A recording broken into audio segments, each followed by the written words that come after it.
देखिए, राहुल गांधी जो हैं वो कांग्रेस पार्टी के बहादुर शाह जफर हैं। उन्होंने प्रण लिया है कि मैं तब तक राजनीति करता रहूंगा जब तक कांग्रेस पार्टी को नष्ट नहीं कर दूंगा।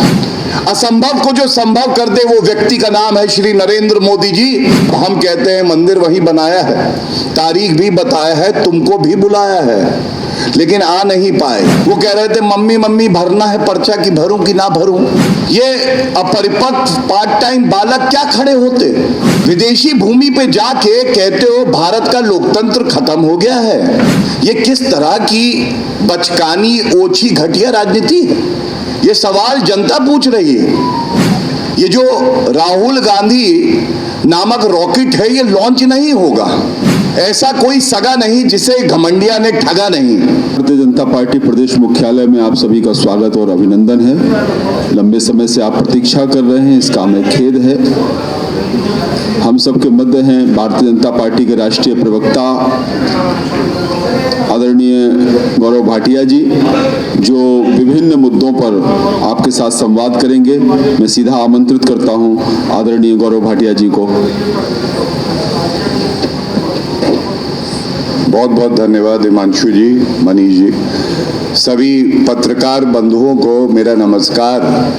और सबसे पहले तो क्षमा चाहूँगा कि थोड़ा विलंब हुआ, आपको इंतज़ार कराया। आज की ये जो प्रेस वार्ता है, भैया मोबाइल नीचे कर लो। ये भारत में चुनाव का महापर्व चल रहा है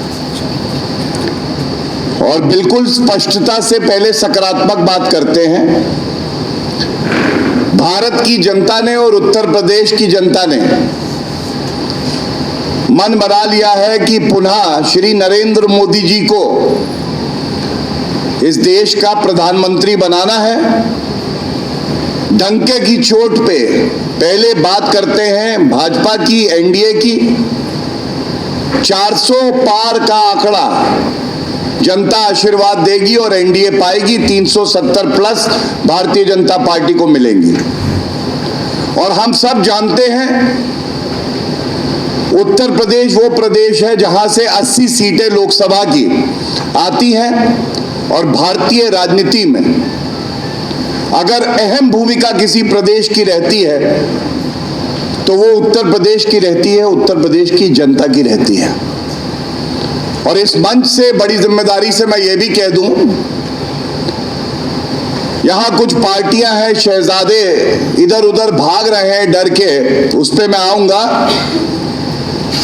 लेकिन जो जानकारी हमारे पास आई है और जिस तरह से जनता का अपार समर्थन भारतीय जनता पार्टी को मिल रहा है, एनडीए को मिल रहा है, भारतीय जनता पार्टी और एनडीए की उत्तर प्रदेश में भी आएंगी 80 में 80 और विपक्ष की जल जाएगी गुरूर की रस्सी। ये लोग बचेंगे नहीं, इनकी सीटें आएंगी शून्य। और अभी मैं वजह भी आपको बताऊंगा।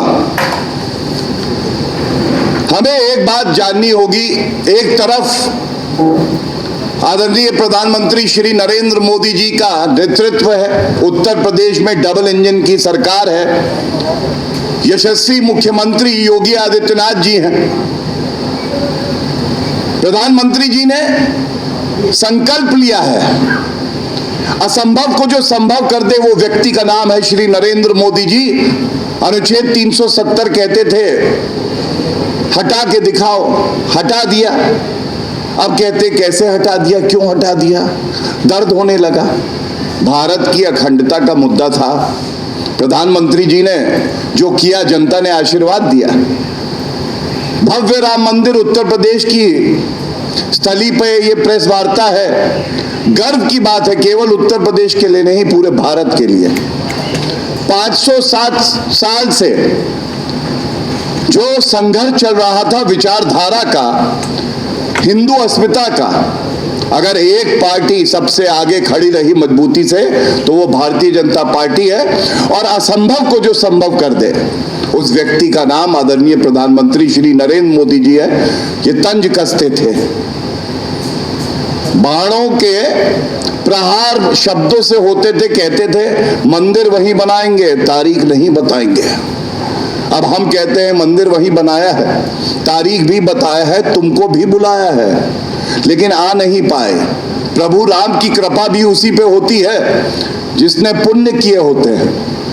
जो कार सेवकों पे गोली चलाए, जो हिंदू अस्मिता को रोज ठेस पहुंचाए, जो वोट जिहाद की बात करे, उस पे प्रभु राम की भी कृपा नहीं होती और जनता की भी कृपा नहीं होती।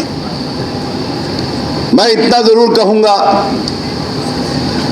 कल नामांकन भरा, बताते हैं राहुल गांधी थर-थर कांप रहे थे। वो हम भारत माता की जय की बात करते हैं, हमारी माँ भारत माता है। वो कह रहे थे मम्मी मम्मी भरना है पर्चा की भरूं कि ना भरूं। प्रधानमंत्री जी ने कुछ समय पहले ही ये कह दिया था, पहले वायनाड का चुनाव खत्म होगा, उसके बाद शहजादे किसी सेफ सीट से अपना भाग्य आजमाएंगे। और हुआ क्या? वही हुआ। अमेठी में जाने की हिम्मत इसलिए नहीं थी क्योंकि आज भारत की राजनीति और उत्तर प्रदेश की राजनीति में जो नामदार है वो थर-थर कांपते हैं, और जो कामदार हैं, हमारी नेत्री जिन पे हमें अभिमान है, स्मृति ईरानी जी, उन्होंने अमेठी में ही उपनाम गांधी, नकली गांधी को हराया था।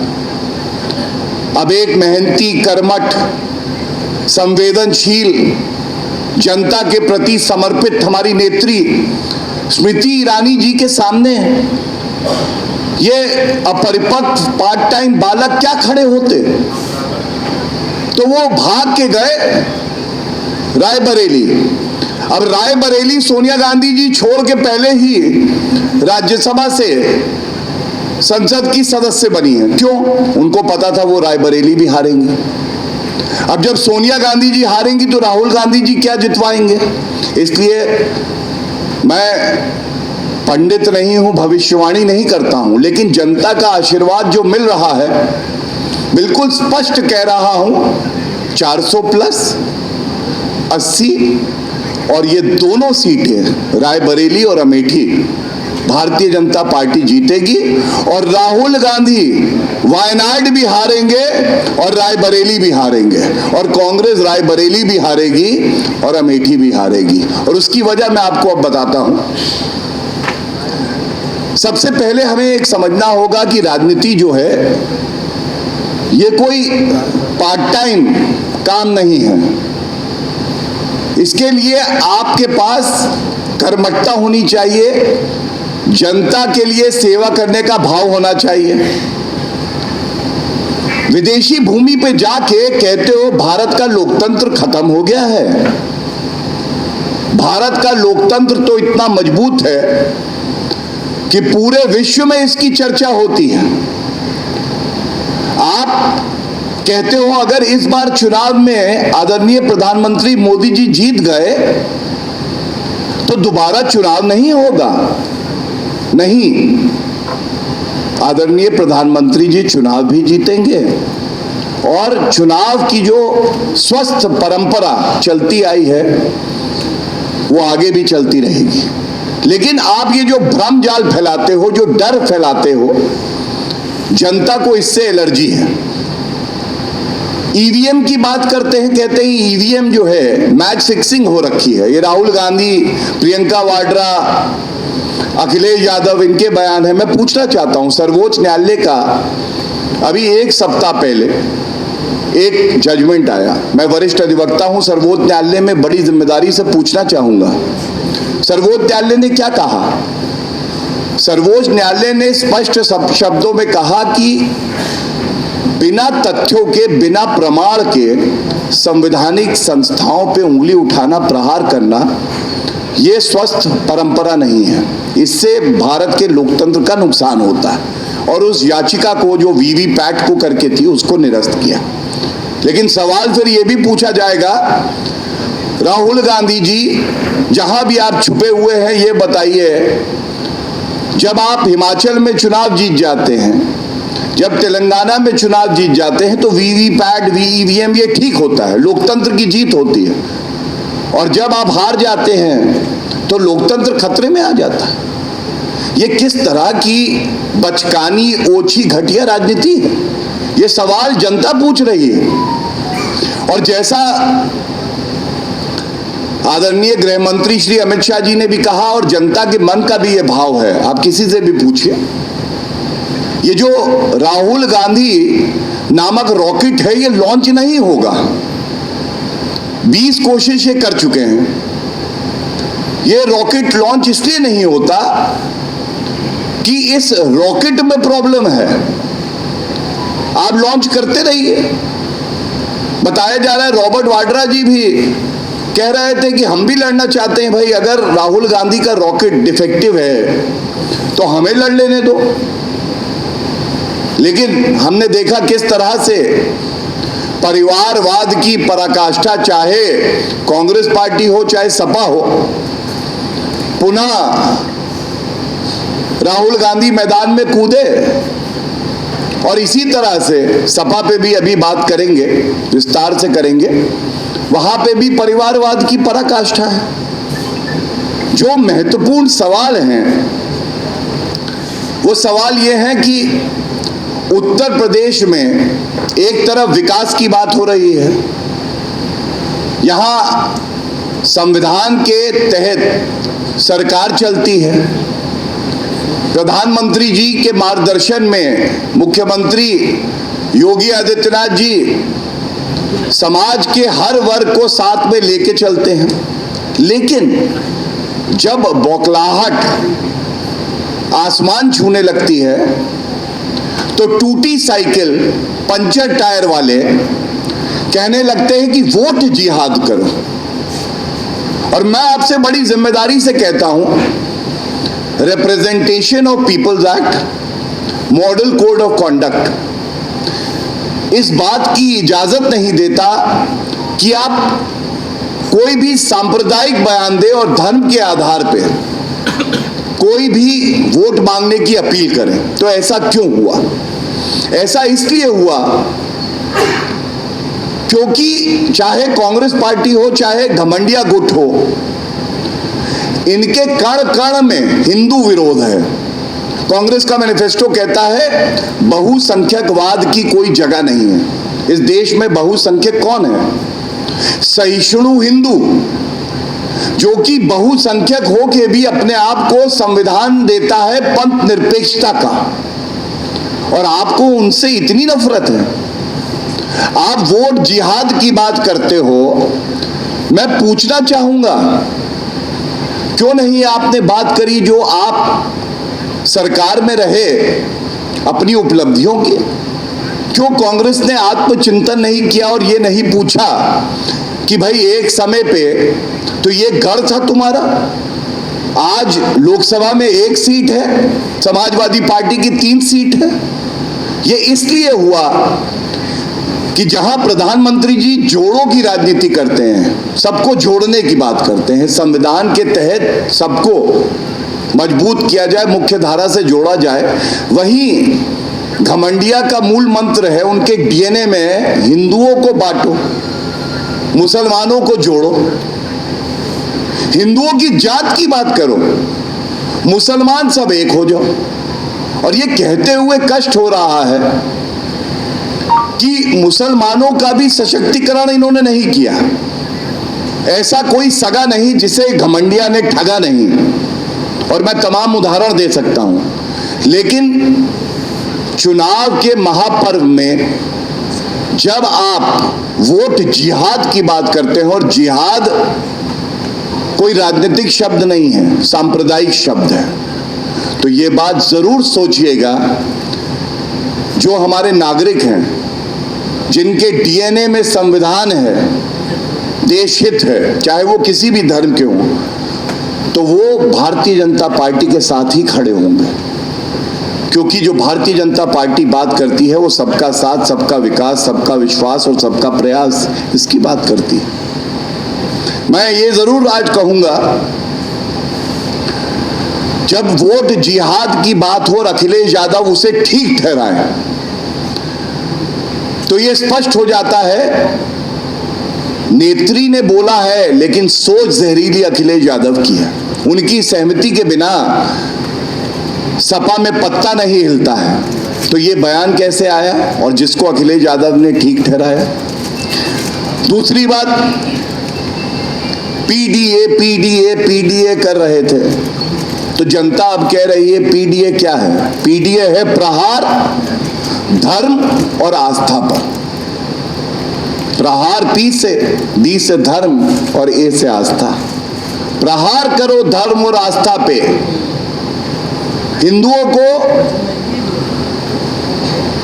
द्वैम श्रेणी का नागरिक मानो और इसके तमाम उदाहरण हैं जो हमने देखा। और यहां यह कहना गलत नहीं होगा और इस पे मैं आपका ध्यान आकर्षित करना चाहूंगा, विरासत में गद्दी मिल सकती है, बुद्धि नहीं। और यह बात मैं क्यों कहता हूं, मैं आपको उदाहरण के तौर पे बताता हूं। आदरणीय प्रधानमंत्री श्री नरेंद्र मोदी जी 22 साल से संवैधानिक पद पे हैं, मुख्यमंत्री, और 10 साल से प्रधानमंत्री।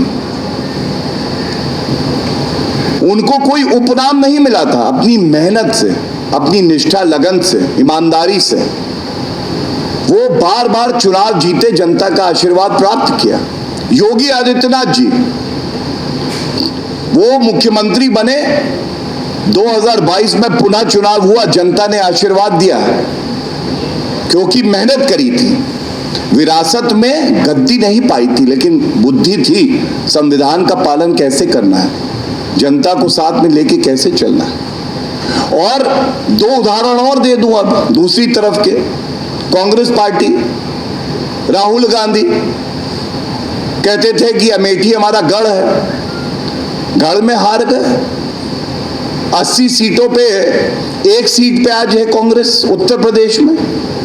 दूसरा उदाहरण अखिलेश यादव का, मुलायम सिंह यादव जी ने गद्दी पे तो बैठा दिया 2012 में, 2017 में रिपोर्ट कार्ड आना था आधे मुख्यमंत्री का।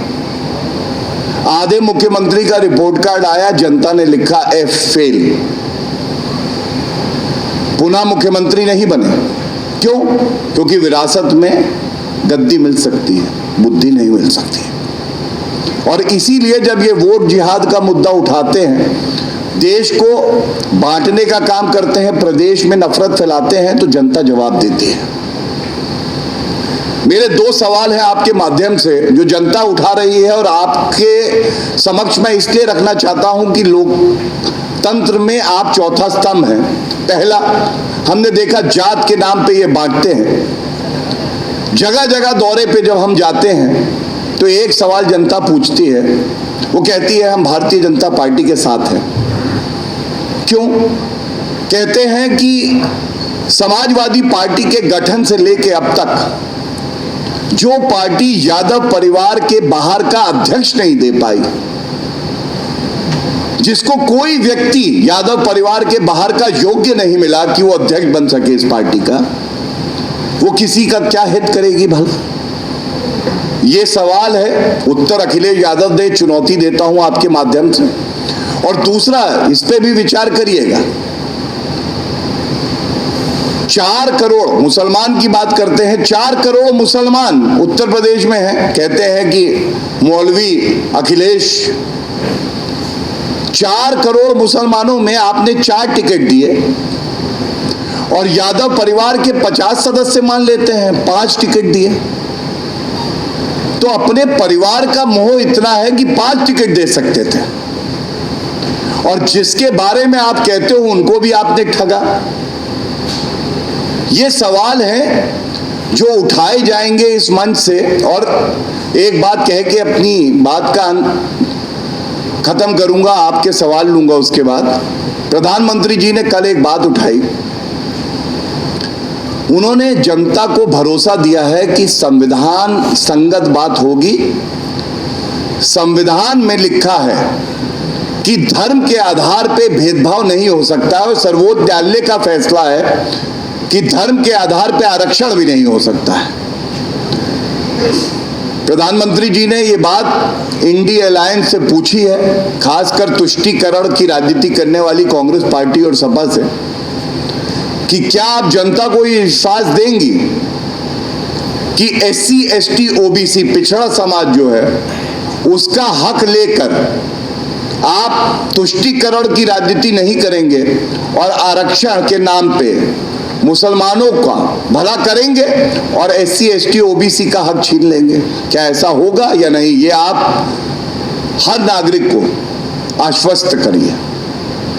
और जहां जहां कांग्रेस की सरकारें हैं, कर्नाटका से तो मैं होके आया, वहां पर जो गैर संवैधानिक था उसको पलट दिया जब भाजपा की सरकार थी।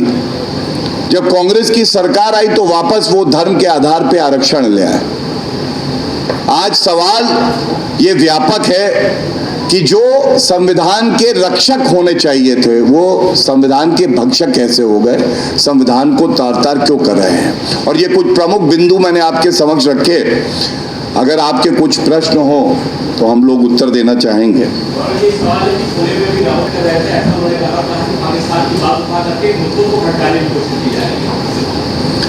देखिए, राहुल गांधी जो हैं वो कांग्रेस पार्टी के बहादुर शाह जफर हैं।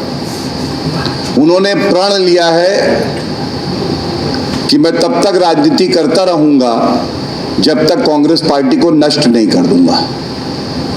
और जब पाकिस्तान से राहुल गांधी का समर्थन होता है, मणिशंकर अय्यर जाके कहते हैं कि आदरणीय प्रधानमंत्री जी को हटाने में पाकिस्तान को हमारी मदद करनी चाहिए, तब राहुल गांधी से एक शब्द नहीं फूटता। ये मुद्दा जो आया है, जो आपने उठाया है, ये तब आया है जब पाकिस्तान ने समर्थन किया है राहुल गांधी का। और आदरणीय प्रधानमंत्री जी का आप कोई भाषण सुनिए, लाखों लाखों की संख्या में जनता वहां उपस्थित होकर आशीर्वाद भाजपा को दे रही है।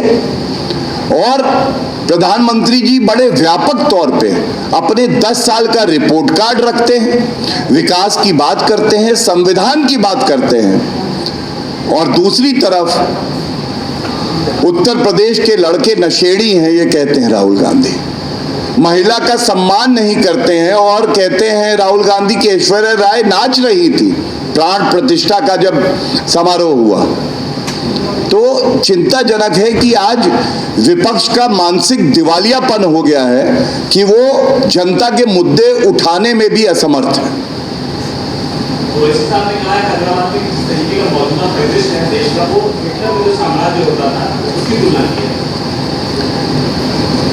देखिए, अपनी 2 सीटें नहीं बचा पाएंगे और उनके पार्टी के नाम में मुस्लिमीन आता है, गैर संवैधानिक है। उनको इतना बड़ा ना बनाइए कि भाजपा का राष्ट्र प्रवक्ता प्रेस करे और उनके बयानों पे हम लोग टिप्पणी करें। धन्यवाद।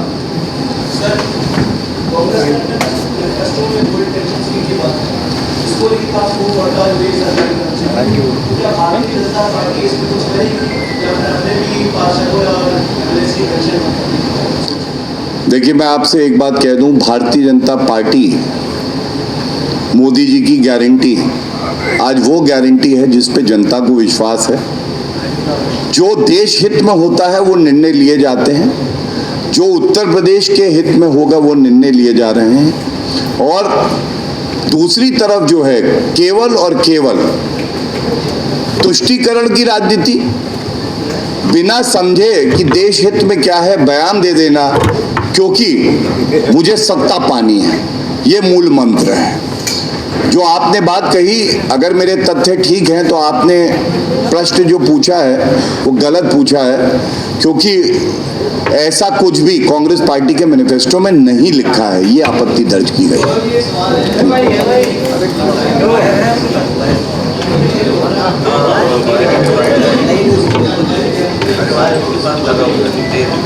देखिए, ऐसा है, मैं फिर से कहूंगा, थोड़ा सा कांग्रेस पार्टी को, राहुल गांधी को, खड़गे जी को संविधान पढ़ना चाहिए। अगर आप 7th शेड्यूल देखें, स्टेट लिस्ट देखें, पहली entry law and order state subject की है। क्या स्टेट की जो सरकार कांग्रेस पार्टी की है उनको कुछ नहीं पता कि कर्नाटका में क्या हो रहा है?